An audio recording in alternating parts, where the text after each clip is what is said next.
Welcome po sa Lantaw TV at ngayon nga po ay ibabahagi ko po sa inyo kung paano po tayo makamura at mabilis na pag-renew ng ating tricycle at motor. So ito lang po yung aking nagastos, 942 pesos. Ito po yung aking OR, 316 pesos po yung binayaran natin.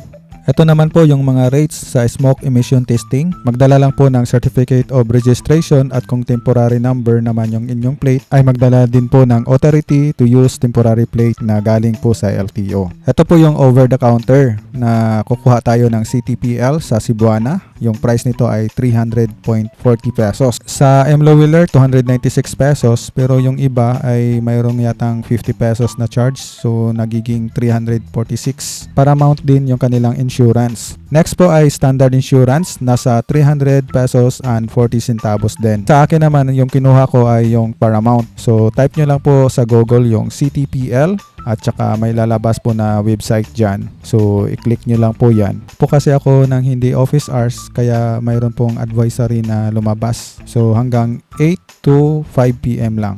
Ikalawang renew ko na po ito sa kanila. So last year dito din ako kumuha. I-click nyo lang po yung get a quote. Pagkatapos dito po sa policy type, piliin lamang po yung inyong irerehistro. So sa akin, motorcycle with sidecar. So 296 pesos po yan. Pinili ko kasi yung online para iwas traffic at saka sa pila na din. So kung hindi dumating yung inyong mga policy, ay mayroon po tayong contact number. Ganito po kasi yung kanilang validity sa ating mga plaka. So sa akin kasi yung ending sa akin is 1. So February 1 yung kanyang effectivity. I-fill in nyo na lang yung mga information dito at i-upload yung inyong certificate of registration. Disadvantage lang po ng online ay gagamit po tayo ng printer para ma-print po natin yung ating policy.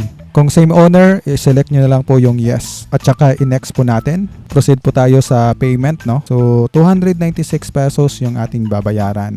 I-click lamang po yung I'm not a robot at saka i-confirm po natin. Pagkatapos po ay mamimili tayo ng ating mode of payment. So pwedeng credit card, Visa, Mastercard, tsaka online or online banking. Pwede din po yung over the counter.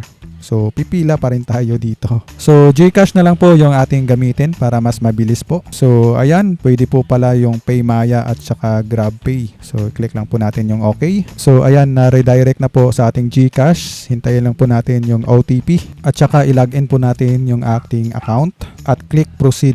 Makakatanggap po kayo ng email at saka yung SMS na nakabayad na po tayo. Ito kasi mga 6:30 ko to na-book kaya mga 8:30 ay na-release na din yung aking policy. Hindi na po ako tumawag kasi sure naman po ako na mai-release kaagad yung aking confirmation cover or yung policy nila. So ito na po yung ating printed na CTPL insurance, 296 pesos lang. So ito po yung ating dadalhin sa LTO. Kasama yung emission testing natin.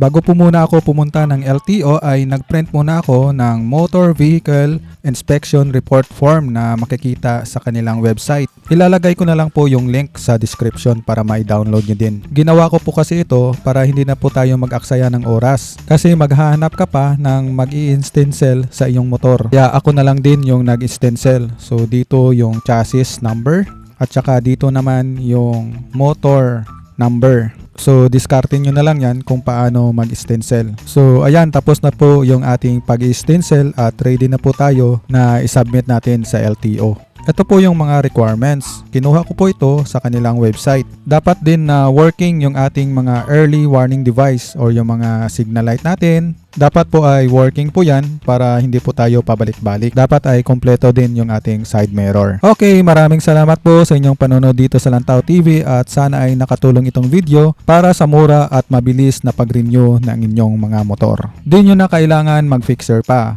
So i-click nyo na lang po yung subscribe para sa mga bagong tips natin.